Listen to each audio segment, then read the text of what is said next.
강혜신의 오늘의 미국. UCLA 노스웨스턴 러커스 대학 총장이 연방 하원 교육직장위원회에서 공화당 의원들에게 따가운 질문을 받고 있습니다. 대학에서의 시위와 유대인 학생 보호에 관한 질타성 청문회입니다.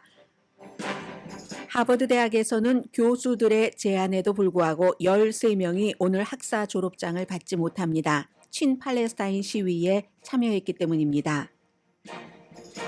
그러나 미국 밖의 분위기는 이스라엘 고립 쪽으로 흘러갑니다. 바이든 대통령은 국빈 방문으로 초대한 케냐 대통령을 맞이하고 있습니다. 가자와 우크라이나 사태로 아프리카 방문 약속을 지키지 못한 것을 국빈 방문 초대로 답하면서 케냐를 나토 비회원국이면서도 미국의 주요 동맹국으로 지정할 예정입니다. 모두 중국을 타겟으로 삼은 결정입니다. 트럼프 전 대통령은 창의적인 캠페인 스케줄을 잡았습니다. 오늘은 민주당의 텃밭이고 뉴욕의 심장인 브롱스에서 대규모 선거 캠페인을 합니다. 사무엘 얼리또 연방 대법관이 비치가 바라보이는 별장에 트럼프를 지지하고 기독교 민족 국가를 세우는 걸 목표로 하는 상징 깃발을 세웠습니다. 그가 살던 집에는, 지금도 살고 있는 그 집에는 역시 트럼프를 지지하고 부정선거 주장을 하는 또 다른 깃발이 세워져 논란이었습니다. 얼리또 대법관은 곧 트럼프 전 대통령 사면 문제를 심의할 사람입니다. 미국인의 반 이상이 지금 미국은 경기 침체라고 생각합니다. 그러나 전문가들은 그 생각이 틀렸다고 말합니다. 지금 세상에서 가장 중요한 주식은 골드만삭스의 정의대로라면 엔비디아입니다. 엔비디아가 수익은 예상을 넘었고 새로운 칩을 개발하며 또 분할을 한다는 이런 발표 이후에 어제 장외 거래에서 거의 7%포인트가 인상했고 현재도 10%포인트 어제에 비해서 인상돼서 이제는 $1,050 거의 가깝습니다. 현재 $1,049 몇십 센트에 거래되고 있습니다. 메모리얼데이 연휴 여행길은 이미 열렸습니다. 집에서 50마일 이상 떨어진 곳으로 여행할 사람이 2005년 이후 최고로 예상돼서 여행 시간은 평소보다 같은 길을 90% 시간을 더 걸려야 갈 수 있다는 AAA의 지적도 나옵니다. 가장 많이 찾는 사람이 가장 많이 찾는 곳을 어쩜 가장 피해야지 되는 지역일지도 모릅니다. 전해드립니다. 여러분 안녕하십니까? 오늘의 미국 강혜신입니다. 제가 새벽에 출근할 때 보니까 저는 프리웨이가 무척 한가했거든요. 같은 시간이었는데 어제와 그제와. 그래서 아침에 뉴스를 진행하는 김윤정 앵커에게 물어봤더니 아니요 저는 똑같이 차가 많던데요 해서 어떤 차가 많았냐고 물어봤더니 화물차가 많다고 해서 아마 화물차를 운전하시는 분들도 다른 많은 분들이 쉬시는 연휴 기간에 일을 하시는가 보다. 그냥 저 혼자 짐작해 본 것뿐입니다. 마침 그 순간에 그때의 화물차가 김윤정 앵커가 달리는 프리웨이에 많았을지도 모르는 거죠. 그렇게 모든 것은 지금 전부 메모리얼 데이 연휴 분위기로 흘러갔는데 바쁩니다. 지금 연방 의회에서도 바이든 대통령의 백악관에서도 또 트럼프 전 대통령 지금 뉴욕의 그 사우스 브롱크로 가려고 하고 있거든요. 이제 몇 시간 있으면 이런 모든 것들이 오늘 미국의 그림입니다. UCLA와 노스웨스턴 러커스 대학 총장이 연방 하원 교육직장위원회에서 이제 청문회에 출석을 해서 얼마 전에 시작이 된 거죠. 킨더가든부터 대학 총장까지 대학에서의 시위 그리고 유대인 학생 보호에 관한 질타성 청문회라고 말씀을 드렸는데요. 왜냐하면 이 위원회의 위원이 44명입니다. 그리고 이제 저도 이제 뉴스 끝나면 미셸 스틸 의원이 어떤 질문들을 이 총장들에게 던졌는가를 이제 그 질문 기록이죠. 기록한 페이퍼를 보려고 하는데 아직은 이제 미셸 스틸 의원이 던진 질문 같은 것은 나오지 않았고요. 이게 44명 가운데서 민주당도 20명이나 있습니다. 그러나 24명이고 또 역시 그 위원회의 그 위원장도 공화당이고 하기 때문에 공화당이 이렇게 대학 총장들을 불러서 물어볼 때는 뭐 친팔레스타인계에 대해서 공정하게 대우했는가 이런 말 물어보지 않습니다. 유대계 학생들에게 어떻게 했는가, 아니 어떻게 학교에서 그렇게 캠프 야영을 할 수 있도록 놓아두었는가, 이런 것들을 지금 계속 질문을 하고 있고요. 그래서 총장들은 샌드위치죠. 글쎄요. UCLA 총장 같은 경우는 본인이 주이시이기 때문에 마음속에서는 샌드위치가 아닐지도 모르지만 총장이라는 직업군으로 볼 때는 지금 공화당 정치인들은 저렇게 하고 학교에 가면은 또 시위, 친팔레스타인계 시위대들이 또 학교에 요구하는 게 있고 참 아주 그 묘한 그런 상황인데요. 대학 총장들이 청문회에서 거의 뭐 실신 상태가 될 정도로 질문을 받았고, 실제로 뭐 하버드나 뭐 MIT나 뭐 이런 여러 대학교의 총장들이 버티다가 이제 못 버티고, 유펜 같은 경우도요. 못 버티고 결국은 뭐 물러나고 했는데, 글렌 블럭 UCLA 이 총장은 생물학자입니다. UCLA에서 17년을 있었고요. 그리고 본인은 앞으로도 그 남은 시간에 조금 더 연구에 몰두하겠다고 하면서 이미 7월 달에 은퇴하는 것을, 총장직에서 물러나는 것을 발표를 한 사람인데, 오늘 불려나가서 UC 총장으로는 처음으로 불려나간 겁니다. 이런 얘기를 했습니다. 이제 막 공화당의 이 위원회의 위원장 그리고 민주당의 대표들이 완전히 반대적인 질문을 했거든요. 정치청문회처럼. 이제 공화당의 그 위원들은 전부 유대인 학생들 얘기. 그러면 이제 민주당 의원들은 아니 그런데 우리 뭐죠? 의회도 좀 너무한 것 아니야? 왜냐하면 친팔레스타인계, 친무슬림계에 대한 학대 같은 것도 엄청 늘어나고 있는데 우리가 그런 청문회는 하지 않잖아. 유대계를 위한 청문회만 하잖아. 이제 이렇게 반으로 갈려지고 있는 사이에서 글렌 블럭 총장은 이 학교는 특히 공립대학이잖아요. 뭐 하버드나 무슨 뭐 컬럼비아나 이런 사립대학이 아니라 특히 공립대학은 이중적인 의무가 있습니다. 표현의 자유도 사립대학교에서는 어느 정도, 그 사립대학은 그 대학 나름대로의 어떤 정신이 있기 때문에 좀 피해갈 수 있는데, 공립대학은 국가에서 돈을 지원받기 때문에 이 표현의 자유라는 헌법, 이걸 지켜줘야지 됩니다.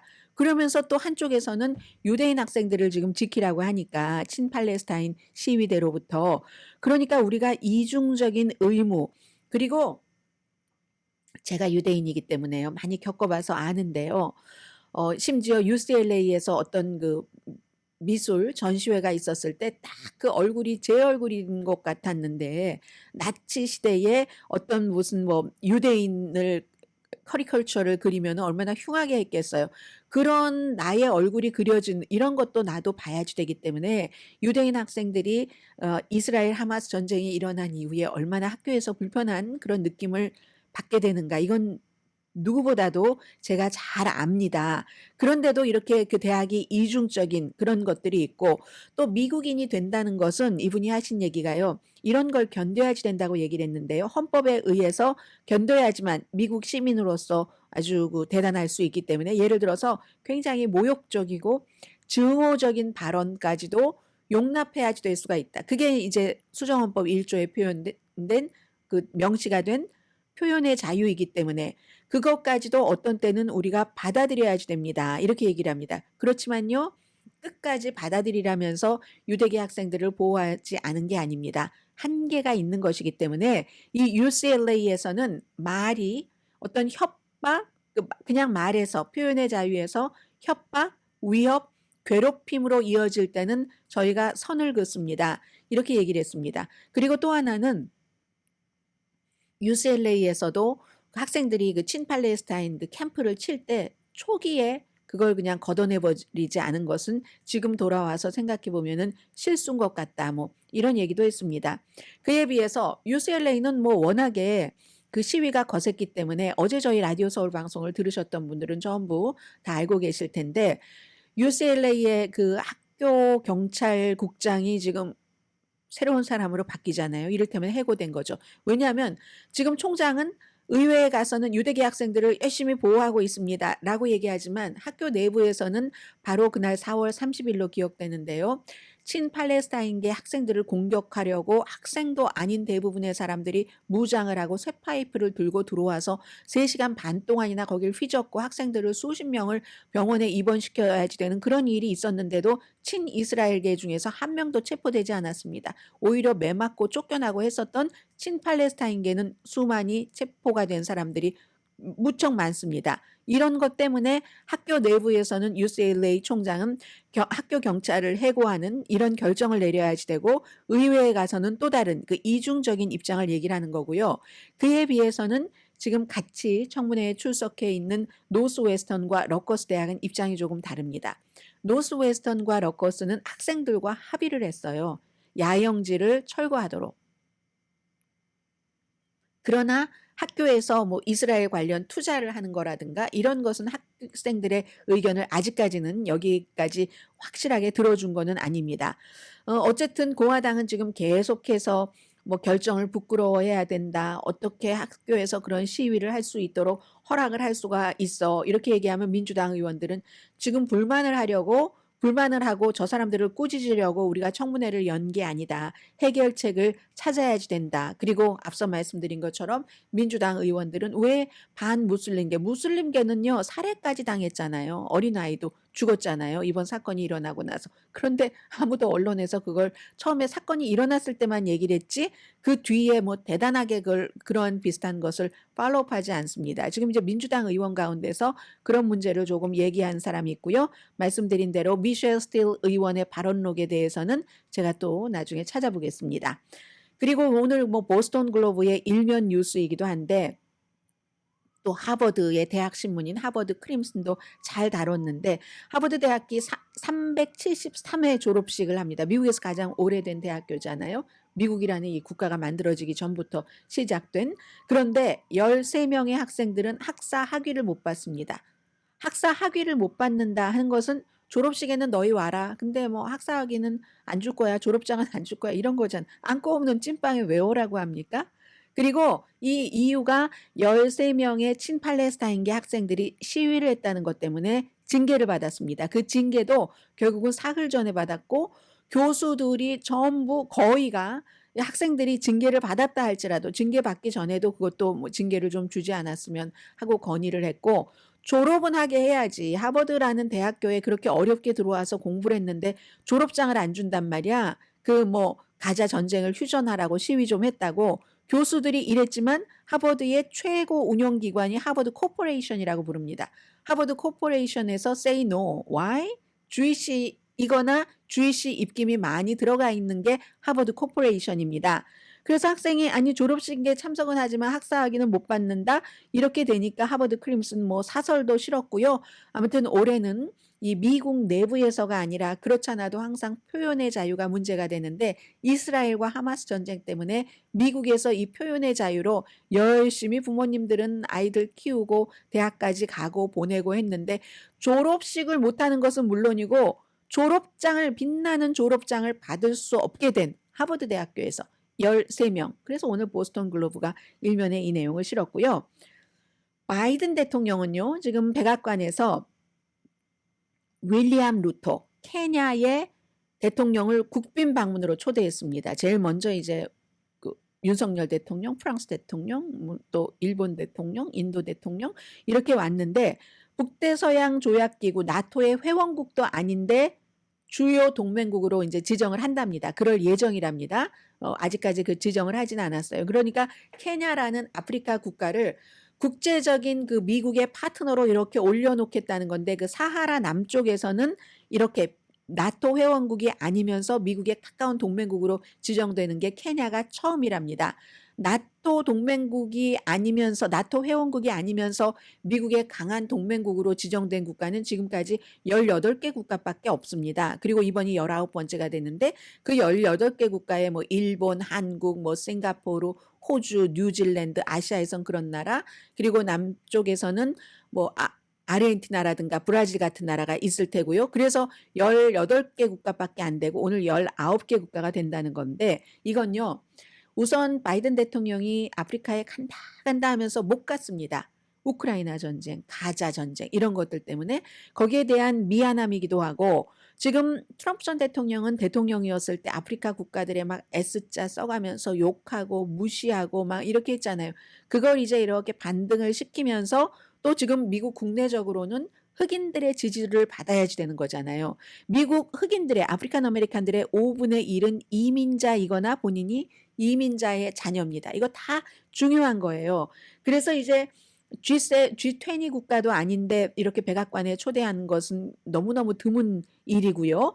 그리고 대통령이 못 가는 대신에 뭐 해리스 부통령이나 장관도 7명이나 아프리카에 보내기는 했습니다. 왜 그렇겠습니까? 이게 전부. 왜냐하면 중국과 러시아 때문에 그렇죠. 중국과 러시아가 뭐 예를 들어 러시아가 뭐 무기를 지원을 한다던가 중국이 경제적인 지원을 한다던가 하면서 라틴 아메리카, 아프리카 쪽으로 쭉쭉쭉쭉 들어오고 그리고 나중에 이제 거기에는 이제 물건을 파는 판로를 개척하고 뭐 실크로드 놓고 다 이렇게 되는 거잖아요. 그걸 미국이 싫어하는 거죠. 그래서 오늘 아마 백악관에서 뭐 아프리카에 무슨 빚도 탕감해 주고 아니면 무슨 문화 교류 같은 것도 하고 그러한 것들을 좀 발표를 할 것 같고요. 조지아주도 지금 아프리칸 아메리칸 그 이민자들 인구가 굉장히 늘어나는 곳입니다. 펜실베니아, 미네소타 전부 이번에 선거에서 격전지죠. 그래서 이제 이 대통령이 이런 것을 하는 거고 아프리카 국가에서도 러시아와 북한에 아니 중국에서 받는 게 있으니까 유엔에서 미국이 좀 일하려고 할 때 미국 아니 너 하고 저쪽에 편을 들거든요. 예를 들어서 이스라엘 문제라든가 심지어 아프리카는 사우스 아프리카는 이스라엘을 기소했잖아요. 국제사법재판소에 고소를 해서 대량 살상을 한다고 팔레스타인. 그리고 이제 러시아를 우크라이나 전쟁 때문에 비난하려는 미국의 노력에 대해서 아프리카 국가들이 반대표를 척척 던져줬습니다. 점점 베이징과 모스크바의 손 안으로 들어가는 이런 아프리카를 잡기 위해서 오늘 케냐 대통령을 국빈 방문으로 초대를 해서 어제부터 왔거든요. 사흘 동안 내일까지 방문을 합니다.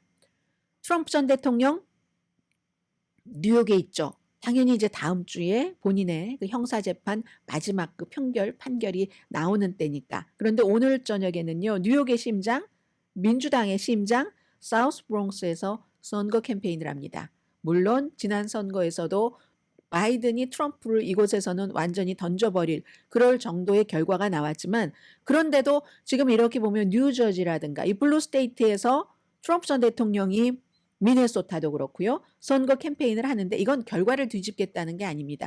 보여준다는 겁니다. 내가 이렇게 블루 스테이트에서도 사람들을 많이 모을 수 있는 능력이 있는데 이게 바이든과 구분되지 않아? 바이든이 어떻게 이렇게 하겠어? 이러면서 조금 흔들고 바이든 대통령도 그거 보면 좋아하겠어요? 또 언론에서 이렇게 많이 왔다 하고 보여주면은 그게 또 뉴스 보도가 되고 브롱스 같은 데는 편리하잖아요. 사람들이 모이기가 편리하고 트럼프 전 대통령도 이미 뉴욕에 있으니까 편리하고 크로토나 공원에서 아주 큰 공원인 것 같네요. 거기서 모여서 오늘 강조할 건 두 가지입니다. 뉴욕에 경제적으로 요즘 얼마나 힘듭니까? 또 범죄 이 얘기를 하겠죠.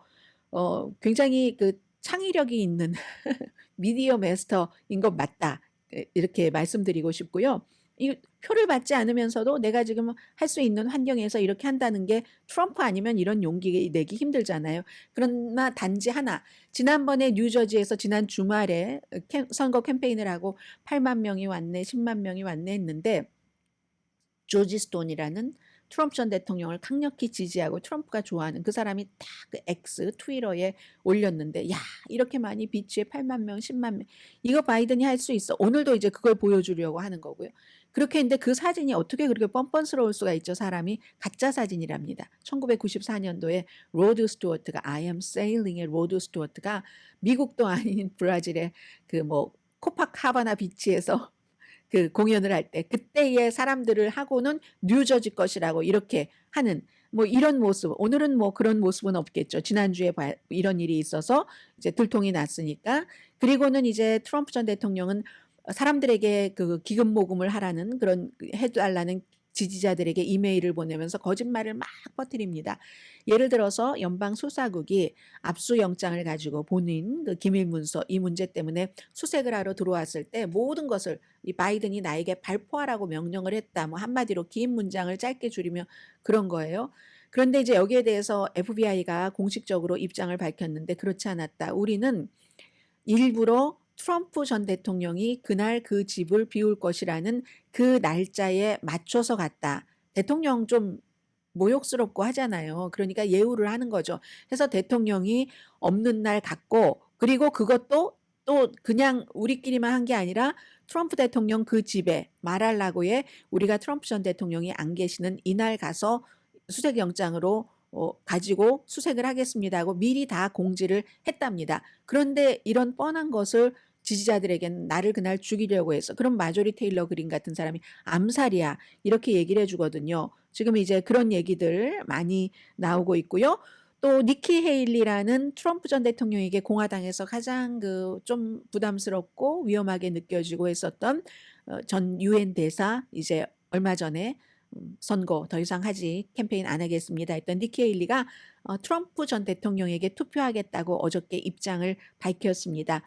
뭐 일부 주에서는 20 몇 %까지 예비 선거에서 그 표를 가져갔는데 트럼프가 모든 것이 다 옳지는 않다. 트럼프의 여러 정책이 완벽하진 않지만 바이든 대통령이 재앙이기 때문에 나는 트럼프에게 11월 달에 투표하겠다. 이건 트럼프 전 대통령에게는 좀 힘이 될 겁니다. 그리고 또 하나를 더불어서 얘기를 했는데 니키 헤일리 말은 지금까지는 이 트럼프에 대해서는 일관됩니다. 트럼프는 11월 달에 이기려면 여전히 나를 지지한 사람들이 필요할 거야. 이렇게 얘기를 했고, 트럼프 전 대통령은 니키 헤일리와 결혼 당시에 니키 헤일리 표는 공화당 표가 아니야. 다 민주당들이 나에게 물 먹이려고 니키 헤일리에게 가서 투표하는 거야. 이렇게 얘기를 했었거든요. 그러나 그건 이제 트럼프 전 대통령도 사실이 아니라는 것을 알 것이고, 뭐 그리고 니키 헤일리 표를 필요로 할 겁니다. 자, 이렇게 그 여러 군데서 많은 일들이 일어나고 있는 오늘의 미국입니다.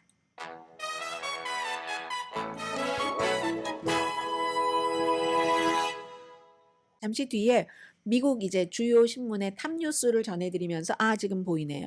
상록수기, 파인트리 기라는 게 지금 어제부터 지금까지 굉장한 이슈인데, 이건 우리가 남북 전쟁 때부터 한 번을 이렇게 돌아볼 수 있는 기회도 되고, 미국이 요즘 이래서 트럼프 전 대통령을 기독교인들이 많이 지지하는구나 하는 그 밑바닥의 운동까지 볼 수 있거든요. 여기까지 다음 섹션에 전해드립니다. 라디오 서울 방송 오늘의 미국 듣고 계십니다. 네, 오늘 미국의 그 주요 신문들의 탑 뉴스를 보면, 제가 요즘에 이제 신문들을 늘 보기는 보지만 여러분들께 전해드려야지 되겠다 하면서 보니까 조금 더 자세히 보지 않겠어요?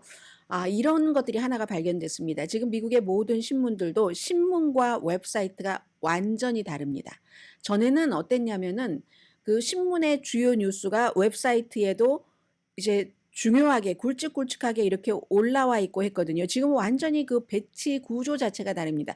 LA 타임스 totally different고요. LA 타임스가 가장 그 점에 있어서는 많이 다른 것 같아요. 그렇다고 뭐 워싱턴 포스트, 뉴욕 타임스 다 마찬가지입니다. 신문의 웹사이트라도 웹사이트는 right now, 방송과 거의 가까이 가려는 지금 뉴스를 해서, 그게 중요한 뉴스라 할지라도 중요하니까 신문의 일면에 실지 않았겠어요? 그게 시간이 지나면 그냥 다 밑으로 내려가서 어디 있는지도 모르는 전혀 다른 두 개의 다른 회사인 것과 같은 느낌이 들거든요. 그래서 과거에 그 신문을 일면을 보고 하는 것은 뭔가 그 방송을 하는 사람으로서 좀 레이티스트가 아니다 하는 느낌이 많았는데, 이건 나름대로 의미가 있구나. 왜냐하면 웹사이트는 너무 흘러가는 것만 하니까 전체적인 그림을 보기에는 이게 훨씬 나아졌다. 처음에 웹사이트와 이 신문이 겹쳐졌을 때보다, 이런 생각을 하게 됩니다. 그래서 모든 신문에 오늘 일면에 공통적으로 실린 것은 두 가지인데요. 그 두 가지가, 하나는 두 개가 다 미국과 관련된 동맹국의 얘기입니다. 영국의 얘기고 하나는 이스라엘의 얘기인데, 영국은 리시 수낙 총리가 어제 비가 그렇게 많이 나오는데 지금 그 토리당이 너무너무 인기가 없어요. 지금 집권당이 인기가 없어서 내년 1월에 총선인데 그걸 7월로 당긴다고. 7월 4일이에요. 더군다나 독립기념일. 검은 양복을 입었는데 비가 와서 비를 막 맞으면서 기자회견을 했는데, 그 내용에 대해선 지금 뭐 보수당으로서 뭐 2019년도에 선거에서 이기고 지금 세 번째 바뀌는 거잖아요. 사람들이 총리가 세 번째 바뀌어서 굉장히 그만큼 영국이 어수선하다는 얘기고 불확실한 시기에 영국을 보호할 사람은 접니다 하고 아주 조기 총선을 주장을 해서 사람들이 깜짝 놀랐고 야당의 지도자는 키어 스카머라는 사람은 14년 동안 보수가 그렇게 통치를 했는데 이렇게 못하면 변화의 순간이다 이렇게 얘기를 하거든요. 그럼 왜 그 리시 수낙은 7개월이나 당겨서 이걸 하자고 그러나 앞으로 그 1월 달까지 가기 전에 더 나쁜 일들이 나올 수도 있기 때문에 그래서 그렇다. 이거 가디안의 지적입니다. 제시카 엘곳이라는 사람이 그렇게 지적을 한 거고요. 지금 여론조사로 보면은 노동당이 지금 20%가 그 앞선다고 하니까 역사적인 그 전환점 아니면 뭐 여론조사가 잘못된 거다. 아무튼 이 내용이 지금 미국에서 모두가 다 영국이기 때문에 일면에서 다루고요. 또 하나 일면 다룬 걸 보면은 지금 이스라엘이 국제사법재판소로부터 벤자민 네탄야후가 체포영장 발부받는 것을 그 검사장이 하고 이런 이후에 굉장히 고립된다. 더군다나 이제 어제는 노르웨이, 아일랜드, 스페인도 유럽 국가에서 팔레스타인을 지지하기로 했으니까 그런 것들을 전부 신문의 일면에 썼습니다. 뉴욕타임스 이스라엘이 유럽에서 고립되고 있다. 워싱턴 포스트는 이제 이런저런 일로 이스라엘이 계속 또 인도주의적인 구호 같은 것을 못하게 해서 그게 사라져간다. 월스트리트저널은 노르웨이, 스페인, 아일랜드가 팔레스타인을 국가로 인식한다는 걸 조금 더 또렷하게 보여줬고요. 그리고 보스턴 글로브는 이스라엘을 굉장히 비난을 했어요. 그러면서 팔레스타인 독립을 더 이상은 기다릴 수가 없다. 이런 내용이거든요. 지금 보면은 147개국이 안전보장이사회에 팔레스타인을 정회원으로 하라 하는 것을 제안을 했고 얼마 전에 그리고 147개국과 분쟁지역 사하라 서쪽에 있는 그런 그 분쟁지역이 팔레스타인을 국가로 인정을 했습니다. 아시아에서도 보면은요. 지금 유럽에서 인정을 많이 안 했는데 유럽이 지금 인정을 하게 되는 거. 유럽도 뭐 러시아 그 옆에 있는데 보면은 스페인은 옛날부터 했고 딱 붙어 있잖아. 아니 스페인이 아니라 스위스, 스웨덴. 그 스페인이 아니라 스페인은 그제 했고 이 스웨덴은 팔레스타인을 국가로 인정을 했고 스웨덴의 오른쪽, 그 오른쪽이 러시아와 국경이잖아요. 핀란드는 아직 아니고 뭐 러시아와 여러 가지 얽힌 게 있으니까. 그리고 이제 스웨덴의 그 왼쪽 위에 노르웨이도 이제 그렇게 이 팔레스타인을 국가로 인정을 하는 거잖아요. 지도를 제가 이렇게 쳐다보면 아시아에서는요. 미얀마하고 일본 정도가 인정을 안 했고 그러면 한국은 여기서도 딱 남북이 갈립니다. 남북이 갈려서 북한은 팔레스타인을 국가로 인정하고 남한은 인정하지 않고 뭐 그런 정도 아무튼 말씀을 드립니다. 그래서 이제 이게 공통적인 탑 뉴스였고요. 그리고는 뉴욕타임스를 보면은 아프리카의 몬스터, 아프리카의 괴물 이래서 미국이 아프가니스탄에서 어떻게 사람들을 납치하고 고문하고 살인하고 하는 이런 일에 가담을 하게 됐는가 이걸 아주 큰 뉴스로 전합니다. 미국 언론이 미국을 비난하다. 이런 아주 오래전부터 있었던 문제예요. 이게 이제 위키릭스의 줄리안 아산지가 막 비밀 서류를 폭로를 하면서 얘기했었던 그런 것이기도 하고 그게 하나가 조금 보이고 그리고 이제 보면은 로버트 케네디 주니어의 부통령 후보가 굉장히 이제 나는 뭐도 잘하고 뭐의 공주야 뭐 실리콘밸리의 공주야라고 얘기를 하지만 니콜 샤나한이 그러나 뭐 뉴욕타임스가 취재한 결과에 따르면 굉장히 뭐 마약 문제도 있고 그리고 남녀 관계가 복잡해요. 뭐 이번에 이혼한 것도 마찬가지고 이런 것이다 하는 이 정도가 눈에 띄고 더 중요한 것은 사진도 없는 프레그가 기는 긴데 이 사무엘 얼리토라는 연방 대법관이 별장에다가 다른 게 이건 이제 맨 뒤에 전해드리겠습니다. 그리고는 이제 워싱턴 포스트는 다른 뉴스 공통적인 것 이외에는 바이든 대통령이 지금까지 200명의 판사의 인준을 성공을 했는데 그래서 어제가 200번째와 201번째인데 한 사람은 캘리포니아, 한 사람은 애리조나인데 두 사람 다 그 뭐죠? 여자 유색 인종인 겁니다. 애리조나에는 라티나 그리고 캘리포니아주에는 아프리칸 아메리칸인데 아시아계 이렇게 해서 그 점이 있고 그리고 존 마켓에 대해서 트럼프 전 대통령이 만약에 대통령이 되면 그의 이 이민 정책 때문에 굉장히 존 마켓이 고통을 받는다. 이건 아직 결정된 것이 아니고 워싱턴 포스트의 보도기 때문에 그냥 그 정도만 전해드리겠습니다. 그리고 오늘 이제 민주당 상원이 국경안에 대해서 표결에 붙이거든요. 이건 민주당이 주도한 거지만 공화당이 지금 반대를 하고 있고 공화당의 미치 매코넬이라는 상원 원내대표는 만약에 말이야 우리가 상원, 하원, 백악관을 다 차지해도 이처럼 우리가 원하는 안을 갖기 힘들 거야라고 지난번에 얘기했지만 공화당 의원들이 바이든 그 선거철에 바이든에게 좋게 되는 안을 통과시켜 줄 수가 없어 해서 버티고 있는 그런 안입니다. 그리고는 이제 워싱턴 포스트지만 아이오와주가 토네이도가 엄청나게 몰아쳐서 적어도 뭐 며칠 전에 20번의 토네이도가 있어서 사망자를 아직 셀 수 없답니다. 그런 내용들 황폐해진 곳을 보도를 하고 있고요. 역시 USA 투데이도 이 아이오와의 그 타운이 완전히 작은 타운이 그린필드라는 타운이 무너져 버린 것 이런 내용과 함께 어제는 월스트리트저널이던데 오늘은 그 USA 투데이가 레드 랍스터의 파산에 대해서 보도를 한 것 보면 얼마나 레드 랍스터가 미국인의 향수에 젖은 식당인가 하는 걸 알 수가 있습니다. 레드 랍스터를 잃어버리는 것은 미국의 조각을 내려버리는 것 이런 표현을 했는데 플로리다주에서 무슨 플로리다주에 있는 피츠버그에서 뭐 40년 이상을 레드 랍스터에서 한 달에 2번 이상 뭘 드신 분이에요. 거기에 이제 발전소에서 일하시는데 그 발전소 근처에는 합리적인 가격에 좋은 음식 먹을 곳이 없어서 그렇게 다녔고 은퇴하신 뒤에도 이제 늘 그 레드 랍스터가 새로운 집이 돼서 가는데 로드 아일랜드나 메인 저기 동북부 랍스터의 그 고장인 거기까지 지 않고 싱싱한 랍스터를 먹을 수 있었는데 이렇게 됐다. 여러 가지 이유로 파산을 해서 그런 내용을 보도를 했고요. 그리고 이제 로스앤젤레스 타임즈를 보면은 로스앤젤레스 타임즈에 역시 로스앤젤레스 타임즈가 히스패닉계가 많이 사는 지역에서 발행되는 그런 신문이기 때문에 제일 큰 맨 앞에 위에 큰 사진과 기사 내용이 미슐랭 뭐 세계적인 뭐 음식 여기 미슐랭 스타 받았어요. 뭐 하나예요, 둘이에요. 이런 거 있잖아요. 미슐랭 스타를 받았는데 그게 멕시코에 있는 그 아주 허름한 그런 뭐 타코 만드는 가게예요. 엘 갈리파 드 레온이라는 곳에서 파는 타켈리아 그 뭐 여러 가지 뭐 푸푸자 뭐 등등의 음식이 있잖아요. 그런 거 뭐 자세한 내용을 전해드릴 필요는 없겠습니다만은 멕시코 시리에서 이 음식을 만드는 사람들 난 미슐랭이 뭔지 몰라요. 그러는데 이제 미슐랭도 많이 이제 이게 발전한 거죠.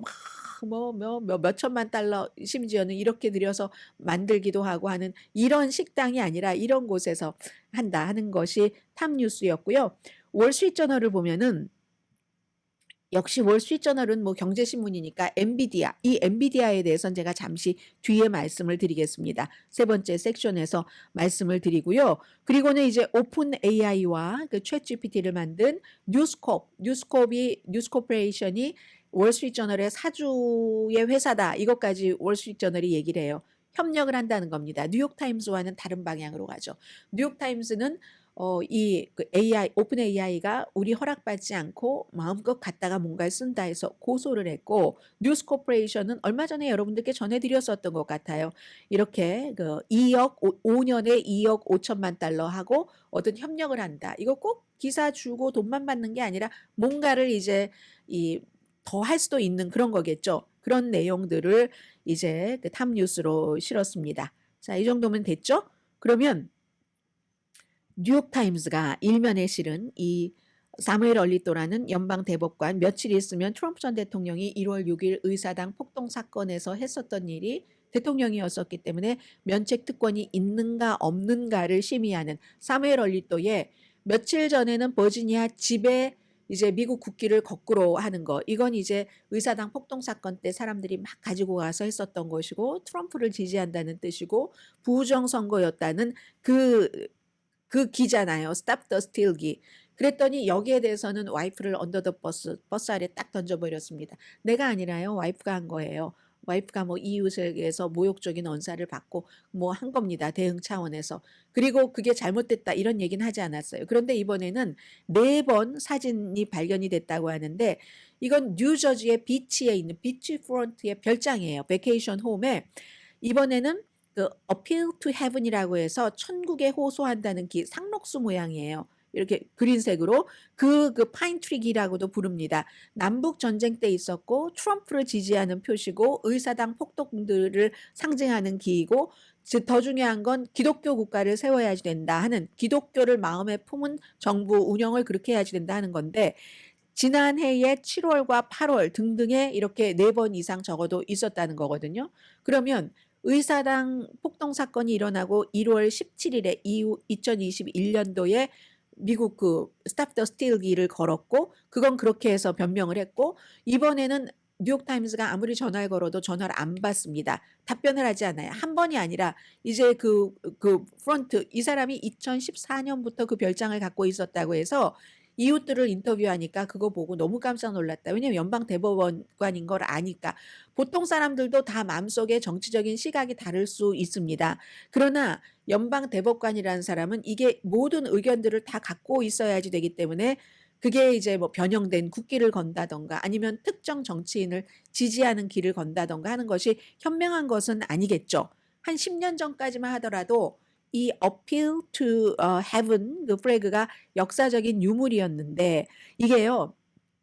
요즘은 뭐 예를 들어 마이클 존슨 하원 의장도 하원 의장 되고 나서 딱 잠시 그 방문 앞에 이거 걸어놨잖아요. 이 길을 세라 페일린 같은 사람이 좋아하는 길입니다. 남북 전쟁 당시에는 뭐가 너무 힘들고 뭐가 안 되니까 하늘에라도 호소하자 해서 했던 거고 17세기 철학자 존 로크는 뭔가 정의가 이루어지지 않을 때 그 정의를 찾아가기 위해서 여기저기에 호소해도 다 안 되면 항소할 수도 없고 도움 받을 수도 없고 판결로 나올 수도 없고 하면은 폭력이라도 사용해서 부당한 통치에 반항해야지 된다는 주장을 했잖아요.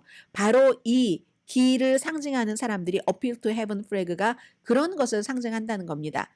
그러면 의사당 폭동 사건이 일어났었을 때 대부분의 사람은 그런 개념이 없었더라도 주도하던 사람은 그런 개념이 있었다는 것을 짐작을 할 수가 있는 거고요.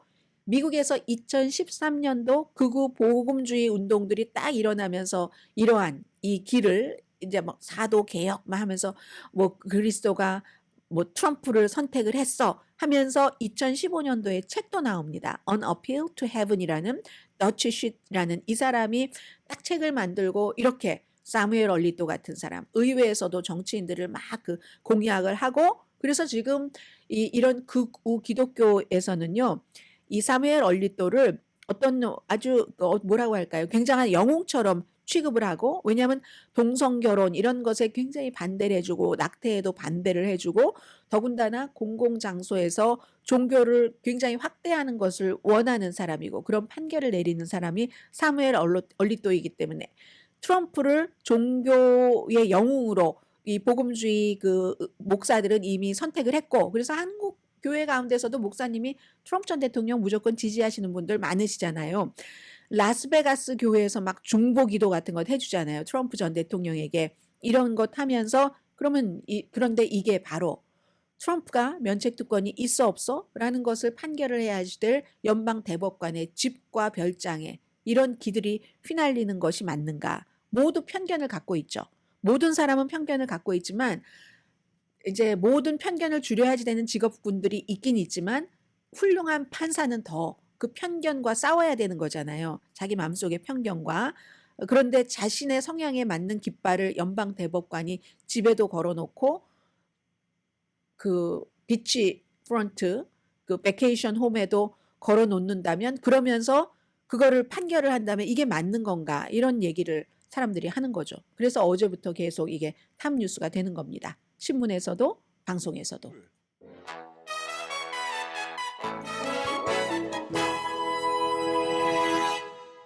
라디오 서울 방송 오늘의 미국 듣고 계십니다. 계속 경기 침체다, 경기 침체다 하는 생각을 하고 계시는 분들이 무척 많으신데요.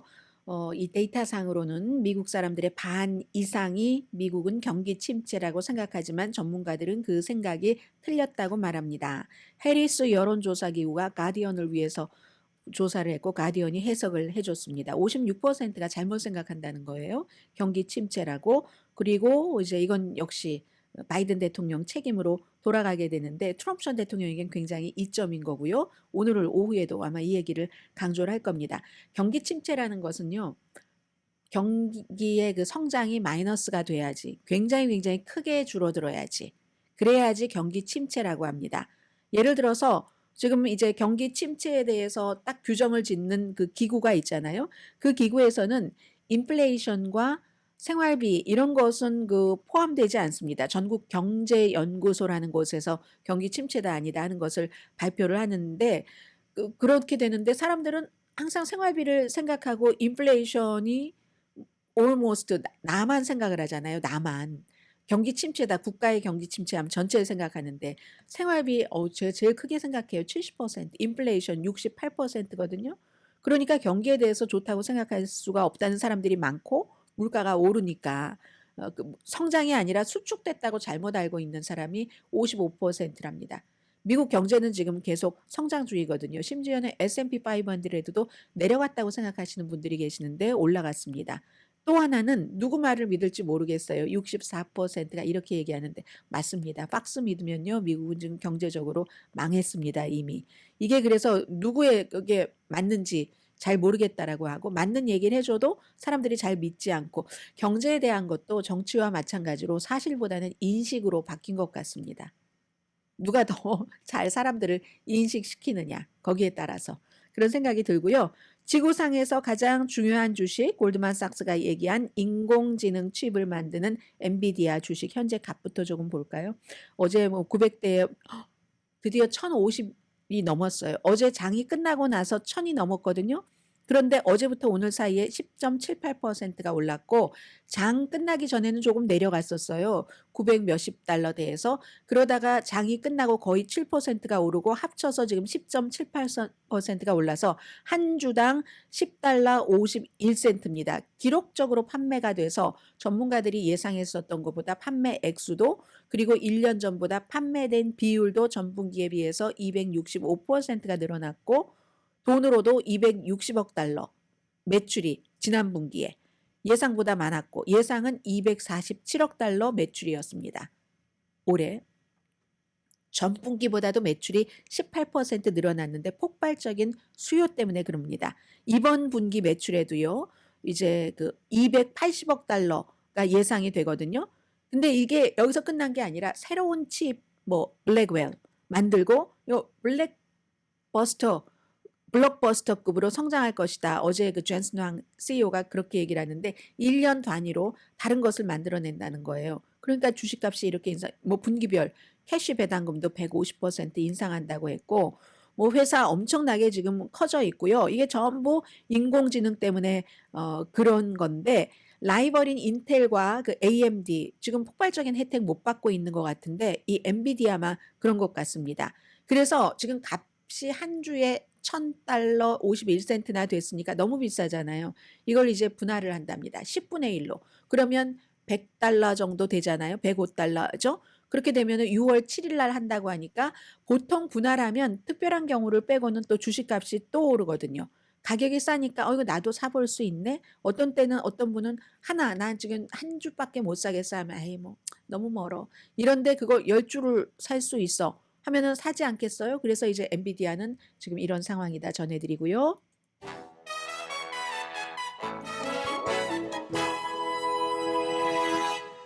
라디오 서울 방송 오늘의 미국 듣고 계십니다. 네. 메모리얼 데이 연휴 시작된 것 같죠? 아직 아닌가요? 뭐 한산한 것 같기도 하고 한산한 게 아니라 이제 또 이제 붐비는 그런 그 시간이 왔네요. 오늘 새벽에는 조금 한산하더니 4,380만 명이 적어도 50마일 이상을 여행을 해서 2005년도 4,400만 명 이후에 최고의 기록이다. 제일 많이 가는 데는 조금 이따 말씀드리고요. 그런데 이제 어디를 가셔서 42%는 당연히 일주일 미만 여행을 하시는 분들이죠.